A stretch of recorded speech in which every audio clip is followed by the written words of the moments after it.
Culture toujours, mais avec du 7e art à présent, avec un cinéma dont on parle très peu, celui du Kazakhstan. Et pourtant, combien de grands noms cette année, par exemple, Scream de Kenchebek Sheikakov était primé au Festival des cinémas d'Asie de Vesoul. Alors, donnons un coup de projecteur sur ces films d'Asie centrale avec notre invité André Raphaël Ivanov. Merci beaucoup d'être avec nous. Vous êtes délégué général du Festival du film kazakh à Paris. Alors, c'est une 6e édition déjà dans le cadre de l'automne kazakhstanais en France, avec une programmation centrée cette année sur l'œuvre du cinéaste Darejan Omirbayev.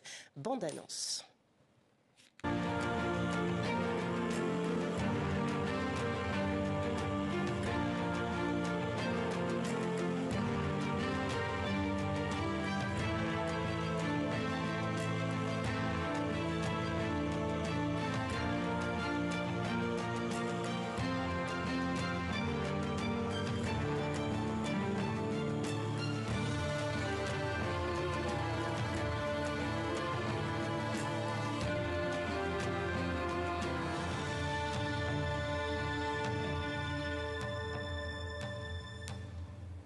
Très belle bande-annonce, André Raphaël Ivanov. Alors, Darejan Omirbayev, expliquez-nous, qui est-il? Pourquoi un tel hommage à un cinéaste qui finalement n'a que 7 longs métrages à son actif?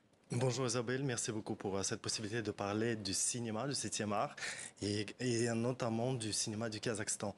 Darejan Omirbayev, c'est quelqu'un de très emblématique pour le cinéma kazakh, tout d'abord parce que c'est l'un des plus célèbre, si ce n'est pas le plus connu en fait, représentant de la nouvelle vague du cinéma kazakh.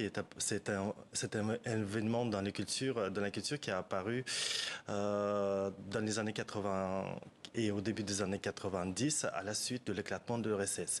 En fait, c'est du cinéma plus audacieux, plus ouvert, qui parle plus des problèmes de la société, à la différence du cinéma soviétique de l'époque. Voilà.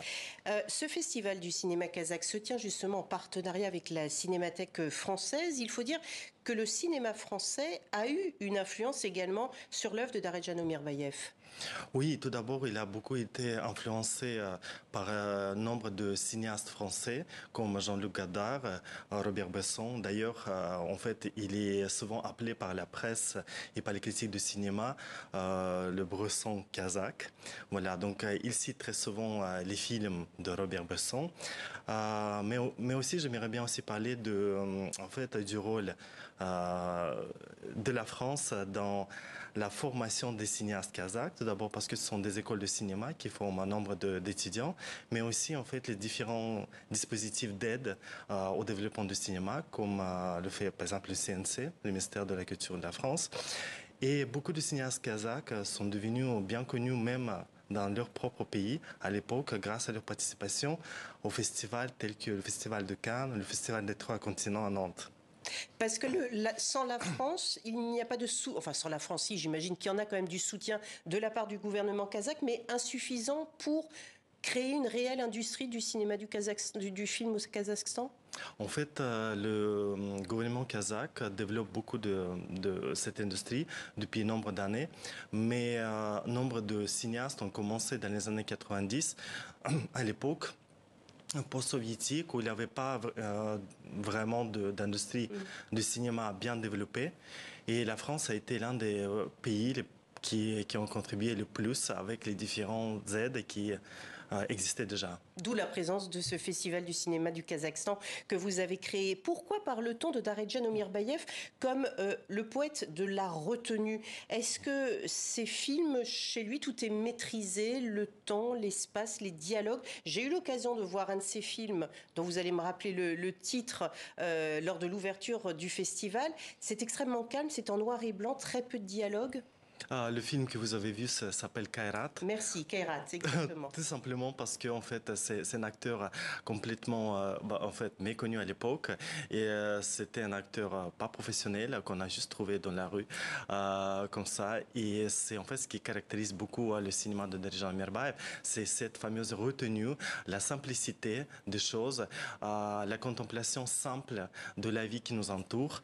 Donc c'est du cinéma très minimaliste qui qui nous permet en fait d'apprécier, on peut dire, les produits sans forcément avoir beaucoup d'épices et de sauces. D'accord. Alors, comment se porte aujourd'hui le cinéma du Kazakhstan, voilà, moderne, je dirais. Je mentionnais en début de votre interview que le film Scream de Kenchebek Sheikakov avait obtenu le prix du jury lors du dernier FICA à Vesoul. Il est l'une des figures émergentes du cinéma kazakh aujourd'hui, ou il y en a d'autres? Et qu'en est-il des comédiens, par exemple, également? En fait, tout à fait, c'est un cinéma riche qui reste assez méconnu en France pour nombre de raisons.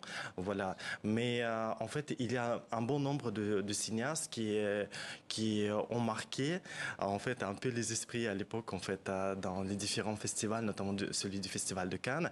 Darijan Amirbaev a eu par exemple le prix Un certain regard au Festival de Cannes pour le film Tueur à gages en 1998. J'ai envie de parler également de Sergei Dvortsevoy, qui est un réalisateur un peu plus moderne, donc un peu plus proche de notre époque. Il a fait un film qui a obtenu aussi un prix de Un certain regard au Festival de Cannes en 2008 pour le film Tulpan. Voilà. Et également Darijan, donc Adikhan Yerjanov, Seri Kaprimov, donc nombre de cinéastes qui sont venus en France pour participer à des festivals comme Lumière ou Trois continents, mais celui qu'on aime beaucoup, le Festival international de cinéma d'Asie de Vesoul. Merci beaucoup, André Raphaël Ivanov, en tout cas de nous avoir ouvert les yeux sur ce festival du Kazakhstan. Donc, le festival du film kazakh se clôt le 6 novembre à l'UNESCO avec la projection encore d'un film classique. Kazakh, oui, tout à fait. C'est parce qu'en fait, on a pensé choisir un grand classique du cinéma kazakh pour clôturer cette belle édition en 2024 avec un film recommandé beaucoup par Darijan Amirbaev. Je m'appelle Koja d'Abdullah Korsakbaev. C'est un grand classique. Il a été le tout premier film à être projeté au Festival de Cannes en 1962, donc à l'époque. Et c'est également à l'occasion du centenaire de l'écrivain Sokpak Bayev qui a écrit cette belle nouvelle. Merci beaucoup. On a été ravis d'ouvrir notre regard, je le disais encore, et notre culture sur le monde du Kazakhstan dont on parle peu, en fait. Merci beaucoup.